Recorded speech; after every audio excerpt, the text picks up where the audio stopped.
What's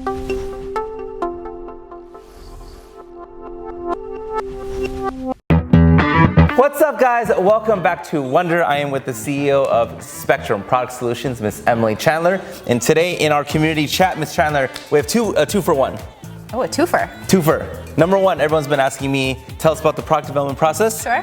And number two, everyone's been asking us, what do you do when you have a great product idea? We had a great speech together. Yeah, it was awesome. So much fun. And the community, they loved it. The feedback was great. People got excited. People asked questions about products, and it was always great because when you're speaking to a live audience, you kind of, even though everyone knew what they were coming into, sometimes it is hit or miss. So it is nice to see everyone. Yeah, it's cool to be creative alongside people, and to see what you're saying sparks up for them, and the back and forth was really fun. You ready for next month? Yes. Okay. Can't wait.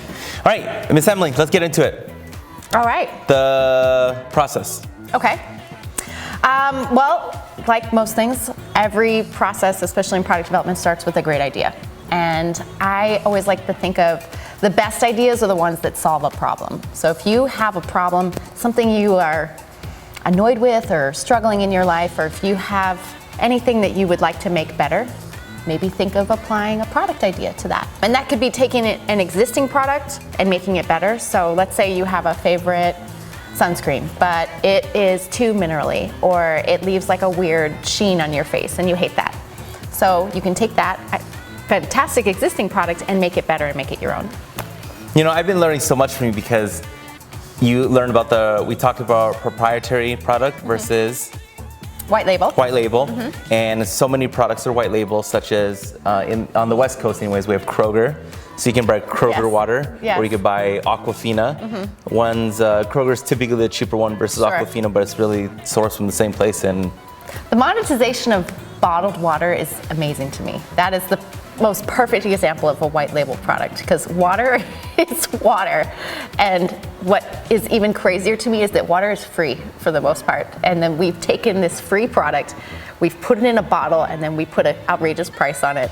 And there's a million different brands, and they're all the same thing. They all came from the same filtration But that's place. exactly how it works, which is so exciting for people like you and me, and people who like to make money, because there's literally an endless possibilities of stuff you can do.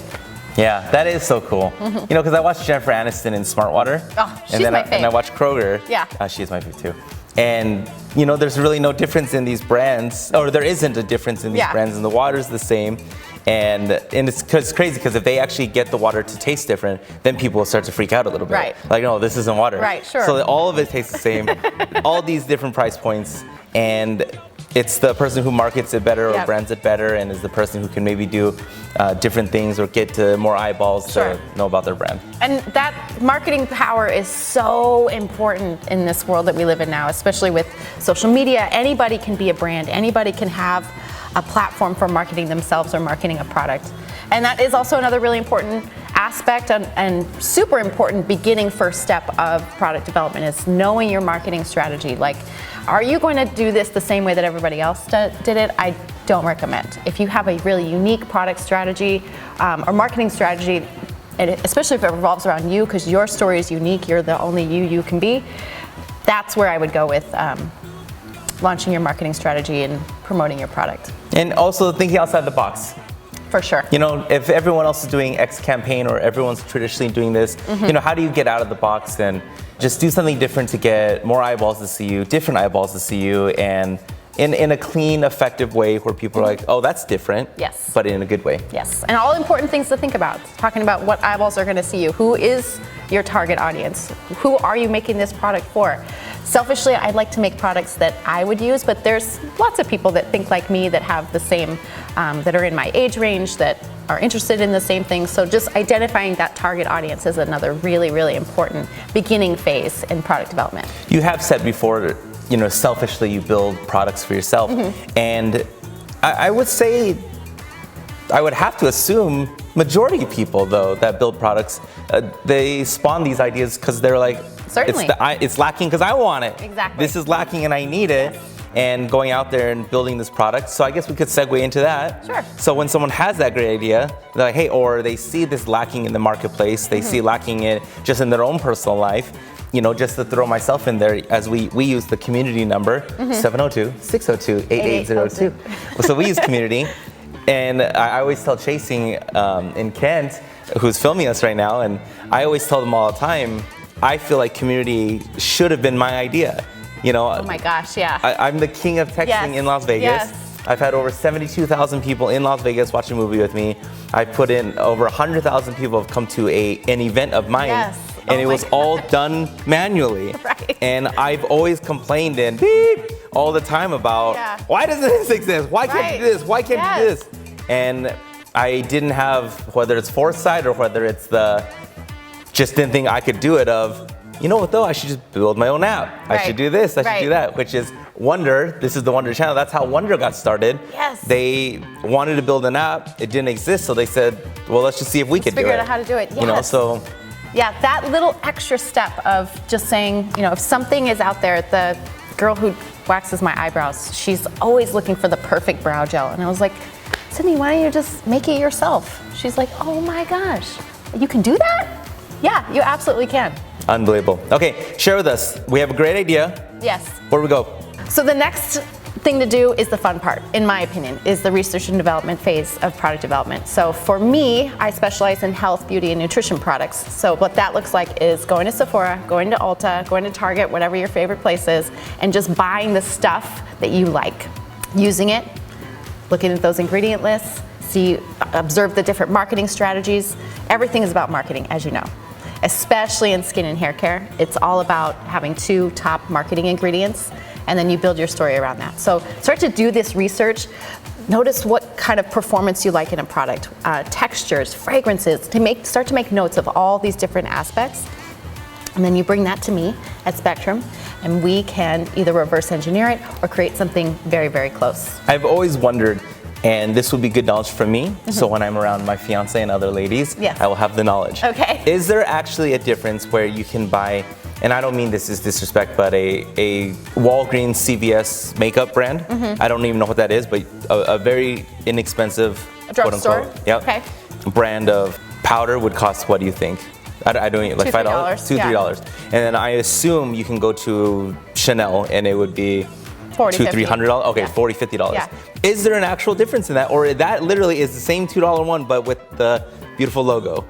It depends. It depends. There's TikTok accounts now that exclusively will review drugstore versus high-end products. Okay, I didn't know that. And depending on the product, yes, there are dupes. This is the kind of thing that I find so exciting. It goes viral. Everybody's, oh my gosh, this foundation is an exact dupe for this one, and you can buy it at the grocery store for $4, and this one's $55. So yes, there are situations where, depending on the product, they're exactly the same thing, just the marketing is different, the packaging is different, and obviously the price point is different. Is it fair to say that higher tier brands, though, like the Chanel's, the Dior's, the higher end brands, Louis doesn't have makeup, but is it fair to say, though, they typically are better, or that's not necessarily true? Again, it just depends. Typically, I would say yes, they are better. They have access to higher quality ingredients. When you start mass producing things, you have to start thinking about using preservatives that are a little bit more abrasive or aren't as friendly to your skin. That's for the longevity? Yes. No pun intended. Yeah, no pun intended. So to make your products last longer, if you're making gigantic batches of things, you need to have more preservatives in there. So for higher end stuff, yeah, I'd say they have access to a little bit higher quality ingredients, but not all the time. It just really depends.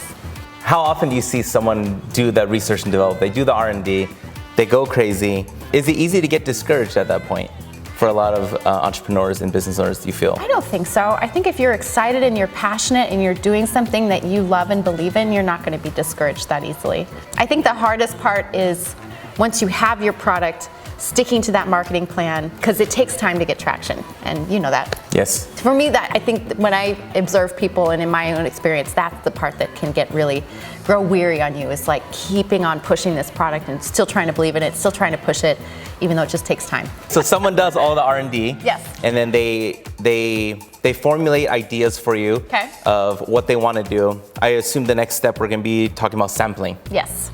You're going to build it for them? Yes. Talk to me. Yes. So my best advice, my biggest and best advice from my experience and from working with clients is when you get a product sample, take your time.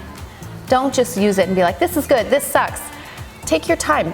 Use it over a couple weeks. See, because you're going to feel different yesterday than you feel today than you feel tomorrow. So take your time, dive into the product. Notice how you feel. If you feel differently when you're using it this day, maybe your skin felt oily when you used it this day, or maybe if it's a supplement product, obviously you're not going to notice results for a long time. So my best advice would be to take your time. Second piece of advice was ask for opinions, but don't ask for too many. You're going to be overwhelmed with people love to give their advice. People love to talk about what their experience is. So find a select small group of people that you trust and respect, get their opinion, and try to keep it limited to that. Too many chefs in the kitchen. Exactly, yeah. And then you can feel overwhelmed. At least for me, I'll start to feel overwhelmed. Oh, so-and-so likes this, because I want to make something that everybody likes, and you're just not going to be able to do it. It's not possible. And I think if I could throw in this a little bit is sometimes people think they're chefs when they don't know how to cook. Meaning, you want someone's opinion, but you have to also remember, I think for at least this thing, you have to kind of target your opinions too. Yes. Like if it's specifically makeup, maybe talk to someone who's actually buys expensive makeup. Right. Not because it's better, but at least they're willing to spend money on product quality. So they should be able to give you, versus someone who doesn't really care about makeup. Oh, just give me the $2 stuff. I don't really care about it anyway. I just wear it just to wear it. Exactly. That not to say that opinion is not important, but maybe we can target and segment our opinions. That's fantastic advice. Yes. What? So funny. No, just because so many people love. You're right. Yeah. It can be so overwhelming. Opinions. My friend, I forgot who said this, but someone said opinions are like a-holes. Everyone has one. Yeah, everybody has one. It's true. You're going to ask someone for an opinion, especially on this part though, you're right though, because you shoot it out to that many people, you're going to get so many different opinions when a lot of the opinions probably are going to be not useful as much as you'd like them to be. And it can make you vulnerable to being confused or overwhelmed. So I would recommend just find that small targeted group of people that you love and respect that are familiar with what you're trying to do and get their feedback on whatever it is you're making. To jump on what you said about point number one, taking your time. Yes. I think a lot of people too, and I think this is about your patience too, is you're developing a product that your intention is to, number one, sell very well.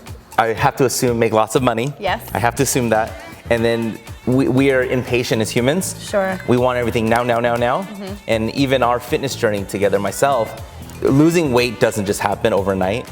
It is something that you attack every day. Sure. And you're diligent on every day, whether it's working out 3 times a week, 4 times a week, or whether it's or 7 days a week. Or 7 days a week, or whether it's eating healthy and watching your diet and things like that.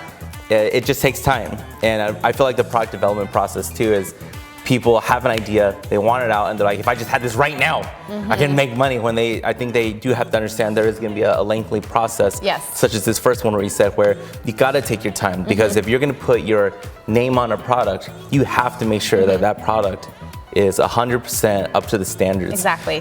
Small story, Apple products, a lot of people who don't follow the tech community they always wonder, Apple announces, you can now add exclamation point or emotions to what someone texts you. Like, dude, that's been on Android for like 80 years or whatever. No idea, really? Yeah, like, wow, okay. Yeah, so every time we get something on our iPhones, that's probably been available, not kidding, 5-10 years on Androids. Wow. Probably. Wow. And so a lot of people say, oh yeah, welcome to 2010. Welcome to 2010 finally. And a lot of people don't realize when Android makes a phone, their production line may be, to, not exaggerating, they may make a few million, 10 million, 20 million phones. Okay. Huge. Yeah. Huge PO order. Yeah, huge. We would love those type of PO orders. When Apple makes a phone, they're doing it in the 250 million. Wow. So you can't just write software. You're not writing software for one phone that if it doesn't work out well, it's done. It doesn't really matter because you're going to make the next one. iPhone line it's just that one phone. This is the iPhone. Now there might be different sizes. Those smaller ones are cheaper, things like that, but it's still on iOS. And so they take their time and they make sure that this is what the market wants, this is how it's going to feel, the aesthetics, how it's going to work. So I think the same thing really goes into your product, that if you truly care about your product. And number one, time, energy, and money. You're taking your time. It's gonna take a lot of time. You're taking a lot of your money to put into this product. Yes. You really got to take your time, like you said, on this piece, and make sure you do your R&D. What is in the marketplace, and really find out. I think through this process, I think you really be able to see this is what I really want to do. Or some people may say, you know what, maybe this isn't what I want to do after doing this. Yeah, and that's realizing completely it. fair. Yes, absolutely. Yeah, taking your time, and like you said, a lot of times you are going to be investing a lot of your money, your dollars, into whatever project that this is. So if you have an itch, or if there is anything about your formulation that you're not satisfied with, I highly encourage you, go back. Don't be afraid to ask for tweaks, to say, you know what, it's not right yet.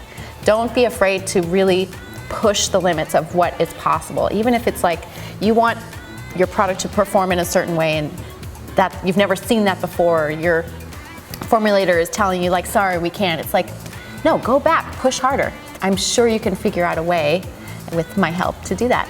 And I think the formulators that say no, you can't, a lot of that is it could be one, they just don't want to do it again. Sure. They're like, dude, we just spent all this time on this and now you want to go back. Exactly. Yeah. And so they themselves don't want to do that. That's not a good relationship to have Correct. with a vendor of any type, Sure. or client. And then two, I would have to think a lot of times they would have to go back to the client and say, well, that's going to cost, we'd have to go backwards. And I would think a lot of times, sometimes people are afraid, we talked about this, but people are afraid to ask for money, and then to go back, on a retainer and say, hey, well, we could be going back to step one, it would be an additional, and then that person doesn't want to do, but it's if you're going to put your name on something. Exactly, it's worth it. 1000%. Or on your face, or ingestion, or Yes. whatever it is. You got to be proud of your last name. You got to be Exactly. proud of your product, and you got to be to the point where it's this product is the game-changing Yes. product that's Yes. going to do all. Yes, yeah, 100%. Don't be afraid to be annoying, to be the squeaky wheel, to say, no, it's not right yet. It's not right yet. And that's largely what I do. Is I am the facilitate that process for clients. Is I'm the one going back to the formulator or to the lab and saying, you know what, this isn't it. We got to keep working. We got to keep working. So I would just encourage people, don't be afraid to be that squeaky wheel. Which is great about you, though, because that's what someone gets with Spectrum, and with Emily, is that they're getting a few decades worth of business experience in this industry, versus you see a lot of YouTubers, if they have 1 million subscribers, 2 million subscribers, they feel like they're on top of the world, and they're doing amazing, by the way. Yeah. They are doing amazing on-camera talent, but then someone says, hey, we can get you a product. And then that product is literally the same product that they've rehashed over and over, versus taking your time, building something special that is you, that you yourself would be surprised knowing you invested so much time into the process, that you yourself push it harder without even realizing you're doing that. And that's where the magic happens sometimes too, is when you're pushing so hard into a new territory. Maybe nobody has done this or that thing before. Well, that is sometimes the secret sauce you need to create something that nobody's ever done before, and then that's your $1 million idea. And I can't be the only one, and I'm sure, I don't know if you've been in that, where you see someone, whoever it is, promoting something, and you wonder, do you really eat that or drink that or use that? Versus you can tell the difference when you're being sold or someone sold. Yes, you absolutely can. And especially, I'm on TikTok all the time. Are you on TikTok? Oh, every night. I will go down a TikTok wormhole. Yeah, it's not bad. good. But yes, you absolutely can tell when it's a paid sponsorship versus something that somebody actually loves and believes.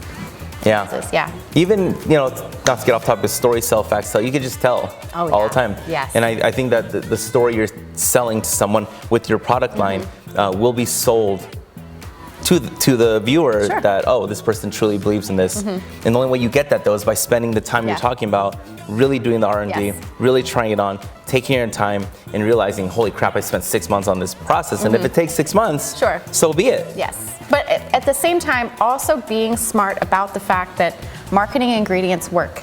So if you're trying to build something you love and believe in, you still have to have marketing ingredients. You still have to have a marketing strategy. And that doesn't mean that it's all, smoke and mirrors and marketing. It can really be something that you believe in, but you need to be aware of the fact that yes, you have to have a marketing language, you have to have certain key ingredients that you hone in on, and something that you really, really, really believe in makes it even more believable and sellable.